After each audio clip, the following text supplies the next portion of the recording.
and your guy, the 35-pounder, is a great place to start. So it's feet a little bit wider than my hip width apart, and just swinging back and up. So you push the hips back more than you do the squat there. So that's all it is to it. Very powerful motion, and a great exercise to include here in the circuit. So what I did in the circuit was we went kettlebell swings, 20 repetitions, then into a bodyweight squat, then another round of kettlebell swings for 20 repetitions, then into push-ups, then kettlebell swings, and down into lunges, and then kettlebell swings again into mountain climbers. So that's, 4 kettlebell rounds, 4 bodyweight exercises. That's 8 exercises total, and we'll probably do that again 3 times through if we're doing it for the interval type training at the end of a strength training workout. Now we could obviously make that harder, use more advanced bodyweight exercises, or we could use more advanced kettlebell type training. We could do the snatches, heavier kettlebell, all different types of ways to do this type of training. And again, more mobility results in a short amount of time. So medicine ball, we have a couple circuits on there, and the one best exercise that I do all the time now, and that would be great for the guy that I used to train that didn't have the mobility, is the just a simple medicine ball woodchop exercise. So this is where you have the medicine ball. I forgot to bring it. So you squat down, very similar to a kettlebell swing, except you actually do the squat motion, bend your knees, push your hips back, and then take the ball up overhead. And it's that movement up overhead where you do some extension in what's called the thoracic spine, so the upper back. That's an area that is so neglected and is so overworked in this aspect that it's very beneficial exercise to do the opposite movement. Because all day long, when we're in our cars, everything's rounded forward. When we're sitting at our desk at our computer, everything's rounded forward. But now, with the medicine ball woodchopper exercise, we're up overhead and getting some movement the other way. And again, it just comes down to the mobility and the athletic movement that we're missing in our day-to-day patterns because of, this lifestyle that we're chained to now. All right, so I promised you the second part would be fun, and this is exactly what I'm going to do. We're going to talk about, we've torn everything down. We've sort of destroyed a lot of the myths and theories that we see a lot. And I'm not going to leave you there. We're going to build this back up in a way that just really illustrates how you can eat in a way that's enjoyable, that can promote you to lose weight, and that you don't have to sort of get all caught up about what you eat, how you eat, when you eat, etc. I like to think of this as getting results from doing nothing. Now, this is something I particularly think about when I talk about fasting. But we're not going to really cover a lot of fasting. It's going to be the end of this presentation, only because I don't want to feel like I'm pitching the idea to you. So we're going to cover it, but we're going to really sort of think of the idea of, or the premise behind Eat, Stop, Eat. Because after all, Eat, Stop, Eat isn't just fasting. It is getting results from doing nothing, but we're going to work more on that. The truth behind it all is there's no magic foods. They don't exist. I wish they did. It would be amazing. We'd all be healthy, and the people who own the patents on the magic food would be making millions, and everything would be great. But it really doesn't exist. We take foods, we process and refine them down to pharmaceuticals. We take these pharmaceuticals, we put them in pills, and even then we still don't cure diseases. We merely just typically prolong them. We haven't gotten to the point where we can cure everything with food or even the individual chemicals from within food. The concept of what should I eat to lose weight? So not how much or how little, but what. Obviously it's the white bread bagel that's causing me to be obese, so what to eat must be the whole grain. That's what's going to cause me to lose weight. That's failed. It is not working for us. It is a lesson that we should take. We said we tried that.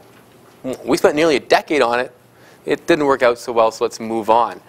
My favorite quote is probably this one from Albert Einstein. And it's simply that if you make a mistake, you can't fix that mistake by using the same logic you made that mistake in the first place. And that's kind of where we are right now.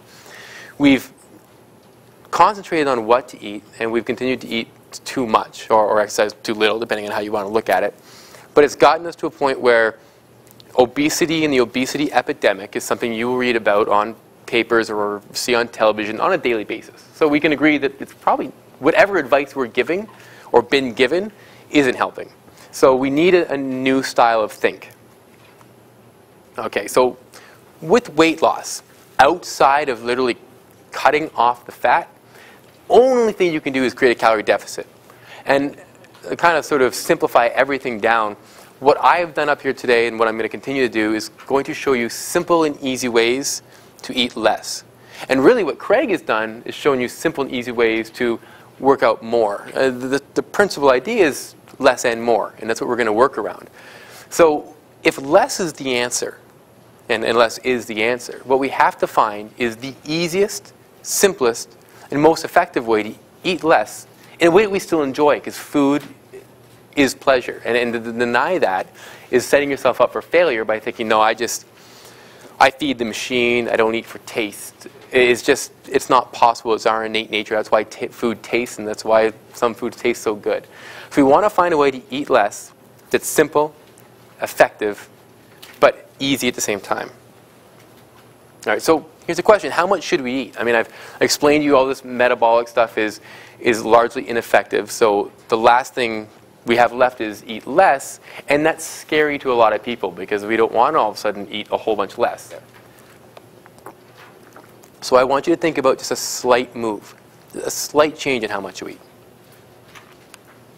And this can be accomplished without becoming OCE. The principal problem with telling people about OCE is they look at the actual examples I give as opposed to understanding that it is the emotional connection with food that makes it OCE. If you have a set of diet rules or customs that you follow that you're perfectly happy with and are great and don't cause you to stress out, that's not becoming OCE. It's when you have impossible targets or very strict rules that aren't giving you the benefits you want, that's when you run into problems. So setting up your own little rules and guidelines in your own life, as long as you're completely comfortable with them, is a perfect way to lower the amount of calories you eat.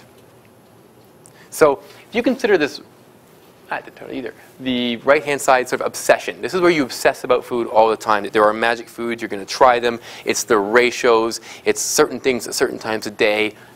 I don't want you going there. This side, though, is ignorance. This is the classic sort of, I just eat chicken fingers, whatever, I just eat always. It doesn't really have an effect. Sure, I'm overweight and I don't like myself. Food is not attached. I want you somewhere right in the middle. Right? This is what I call eating responsibly, where you are striving to eat responsibly, which is very vague. We're going to get into that. But what I'm saying is a wide variety of foods. You are considering the foods you eat. You're trying new foods. You're trying new combinations of foods. But you're not stressing about food or believing that by trying a new food, there will be some sort of magic behind that food. And it's very easy to slip between the two. I recently tried coconut milk. I was doing a Thai dish, and I thought coconut milk would be a great thing to put in a Thai dish. And I had a can of coconut milk around my house, so I thought, well, I'm going to start adding this into other foods, see how coconut milk works in a mushroom soup, that kind of thing. Then I remembered back in the day when coconut milk was supposed to help you burn calories, so I thought, well, this is high in those good monofats, so obviously I should be adding this to as much things as possible because it's healthy for me, and it's coconut milk, so I think actually bodybuilders use it, and I realized, holy cow, I'm diving right back in. I'm giving a food a magical property. I'm putting it up on a pedestal when already by including it in my diet, if there were benefits to coconut milk, I would already be reaping them. Because I'm including it in a couple of dishes I eat, once, maybe twice a month chronically. This is what food is supposed to be, a wide variety, take it in, your body knows what to do with it.